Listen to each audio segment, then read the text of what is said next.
தேவனே நான் ஓமதண்டையில் இன்னும் நெருங்கி சேர்வதே என் ஆவல் பூமியில். யோவான் 5:6. படுத்திருந்த அவனை இயேசு கண்டு அவன் வெகு காலமாய் வியாதிஸ்தன் என்று அறிந்து அவனை நோக்கி சுத்தமாக வேண்டும் என்று விரும்புகிறாயா என்று கேட்டார். இப்பொழுது ஆண்டவர் இயேசு இந்த 38 வருஷம் வியாதியாய் கிடந்த மனுஷனை தேடி வந்தார்.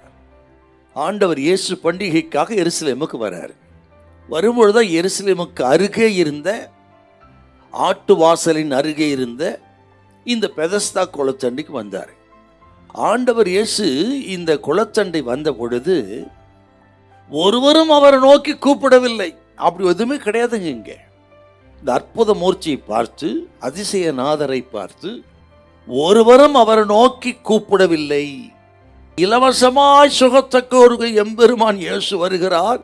ஆனால் இந்த மனிதர் ஒருத்தரும் அவர் நோக்கி கூப்பிடலைங்க. இன்றைக்கும் சமுதாயத்தில் மக்கள் அப்படி இருக்கிறார்கள். ஆண்டவராக இயேசு கிறிஸ்து அவர் கொடுக்கிற ரட்சிப்பு இலவசம், தெய்வீக சுகம் இலவசம், சமாதானம் இலவசம், சந்தோஷம் இலவசம், நித்திய ஜீவன், பரம பாக்கியம் எல்லாம் இலவசம். நீங்க ஒன்றும் செலவழிக்க வேண்டியதில்லை, உங்க உடலை வருத்த வேண்டியதில்லை, நீங்கள் எந்த பலியும் செலுத்த வேண்டியதில்லை.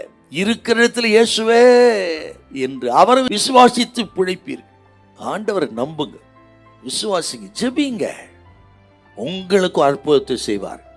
அப்படிப்பட்ட ஆண்டவர் இருக்கும் பொழுது அநேகர் இன்றைக்கு வியாதியோடு, பலகீனத்தோடு, சமாதானம் இல்லாமல் மரணத்துக்கு நேராய் போயிருப்பது ஒரு பரிதாபமான விஷயங்க. ஒருவேளை இதை கேட்குற நீங்க கூட அப்படி பல வருஷம் அப்படி இருந்துட்டு இருக்கலாம். இன்னைக்கு நல்ல செய்தி உங்களுக்கு வருகிறது. அன்றைக்கு அந்த குலத்தை தேடி ஆண்டவர் வந்தது போல உங்களை தேடி இந்த செய்தி வந்திருக்கிறது. ஆண்டவர் நம்புங்க, விசுவாசிங்க, உங்கள் வாழ்க்கையில ஒரு அற்புதம் நடக்கும், அதிசயம் நடக்கும். நீ எந்த வேலையும் கொடுக்க வேண்டிய அவசியம் இல்லை.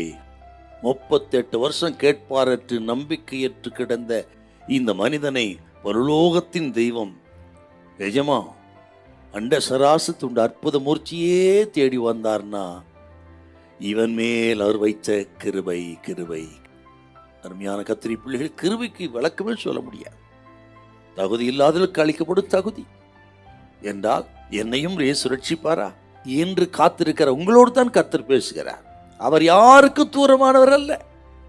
அவர் விசுவாசிக்கிற நம்புகிற அத்தனை பேருக்கும் இந்த நாளிலே சுகத்தை கொடுக்க, ஆதரிக்க, தூக்கி எடுக்க கர்த்தர் ஆயத்தமாக இருக்கிறார். ஹல்லேலூயா, ஹல்லேலூயா.